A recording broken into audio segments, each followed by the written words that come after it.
All right, my name is Mark Vierthaler. As mentioned, it is a hell of a name to say, so. Well, we were debating. So. I understand. So my Twitter handle is @aghipster, and there you'll soon see that there is a reason that is my Twitter handle, to which my brother made the comment, you know, I'm actually shocked no one has that yet.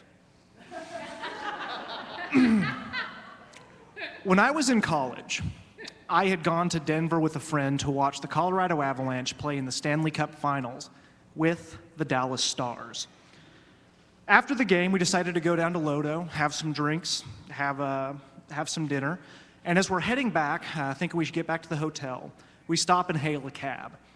Now, around this time, my friend was trying to quit smoking.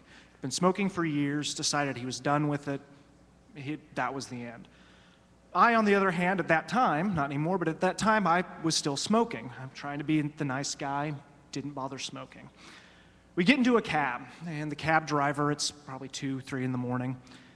He says, oh, so do you guys smoke? I'm like, well, no, he's quitting. I just feel bad smoking around him. He goes, well, do you mind if I light up? And we're like, oh, no, that's fine. He goes, well, hey, thanks for being so cool about it. And he turns around while we're driving down the street and looks at us and says, well, you know, that's real nice of you, because no one's more pious than the reformed prostitute. I tell you that story to tell you this story. When I graduated college from the University of Kansas with a Bachelor of Science in Journalism, yes, rock chalk. My goal was, like many other journalist students, to get to a big metro paper, write Pulitzer Prize-winning stories, and become the next, my personal hero, Carl Hiaasen. That's who I wanted to be. I wanted to be Carl Hiaasen. And things didn't really work out that way. I worked in the Lawrence and Kansas City area at various newspapers and got a phone call to go back to my hometown of Dodge City, Kansas, to become the managing editor of the Dodge City Daily Globe. This was a huge honor. Youngest managing editor they'd ever had. Went back, I spent a year there. By the time I left, towards the end of that year, I had to fire people, we had cut production, and we faced the same story that thousands of other papers around the country are facing. By the time I left, I was working from 7 in the morning to 2 in the morning, 7 days a week. I didn't see my wife, I didn't see my stepson. I had a breakdown, and I left. I spent about 1 month unemployed. Thankfully, we had saved up some money, had some time on our hands, kind of get back on our feet, and started to look for a new job. Now, Dodge City is home to a company by the name of Servitech. Servitech is the country's largest agronomic firm, and now I don't know if you know what an agronomic firm is. No. Short description is our agronomists go out into the field, take tests, and consult with farmers to make them more productive. Now, I knew that this company was in the town, but it's agriculture. That's not what I was going to do. I was going to be a big city guy. Get a call from one of my relatives, happened to know that they were looking for a communications person. So, you know, I don't have any background in ag. I'm going to sit down, sure, why not?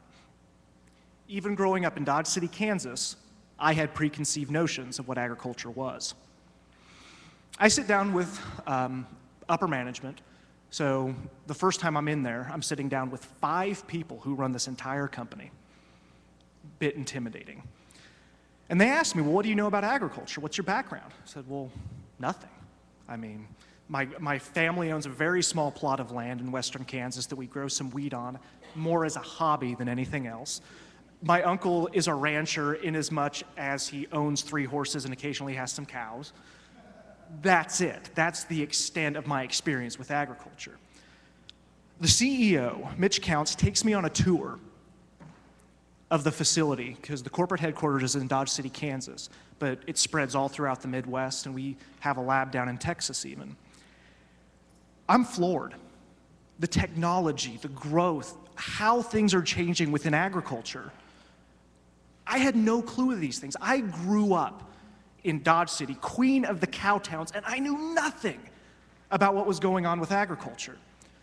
Shortly after I was hired as Director of Communications for Servitech, I sat down with my boss, the CEO, and said, what do we want to do? What's our goal here as the company? What do you want me to do as a communications guy for Servitech? I said, because I'm going to tell you the truth. I'm sitting here right now, and I'm wondering why the hell we aren't telling people what we're doing. We're quiet. We're silent.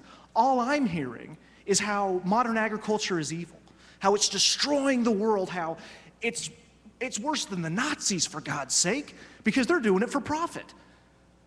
It's not true. Why aren't we doing anything to combat this? And he kind of sat there, and he's older. He's about my father's age, and he kind of nods and stares off into the distance. He goes, you know, you're right. He said, usually when people attack us, we just kind of clam up and shut up and go along with our business. And I said, well, we can't do that anymore. We're beyond that.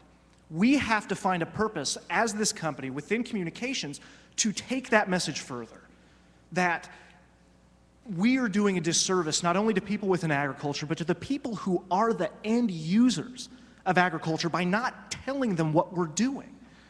I sat down with a grower 5 or 6 months after I'd first started, and I asked him, I said, well, are you tired of what's being said about modern agriculture? And he goes, well, yeah. I said, well, what are you doing about it? He said, well, nothing. I guess I was so goddamn busy feeding them that I didn't have time to defend it.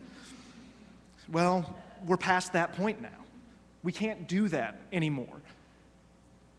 He also, what I thought was interesting, came to me and made the comment, well, you know, the problem is the liberal media. The liberal media is just, they're never going to give us a fair shake. I said, well, there you're wrong. The problem isn't a liberal media. The problem is a lazy media. As someone who was in charge of a newsroom that was short-staffed and constantly desperate to get stories out as fast as we could and as accurately as we could, if we were presented with a study or information, that tended to be what made it into print, and you'll see that all over. What agriculture had to do then was to take those necessary steps to do similar things. Get our message out there, get involved with the local papers and radio stations and news stations. Our CEO bought into this. Recently, we decided to start a public relations program called Making the Planet More Productive, or MP Squared, as a way to encourage farmers and people to get out to tell their story. We're huge supporters of the Ag Chat Foundation, which has been mentioned, and just the groups out there that are doing this.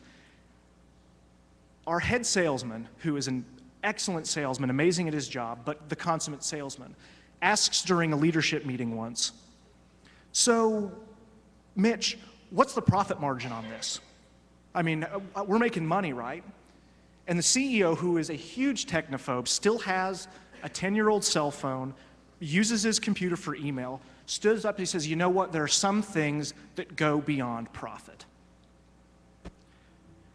I think that spoke volumes, because this is a CEO of a major company that took the effort to stand up and say, yes, we are going to use our resources to influence social good, a message we feel is important, without any expectation of profit as the end result. Now, before I go long, I'd like to leave you guys with a call for action. If you can find that, if you can find the company that truly believes in what they do and is willing to make the sacrifices and willing to make the effort to influence it, one person on social media can have a huge effect. A group of people can have a huge effect. But by combining the personal ambitions and the company's ambitions within social media and expanding it beyond, expanding it out into other realms of print, radio, broadcast, you can then use those extra resources you don't have as an individual to help affect change. Thank you guys very much.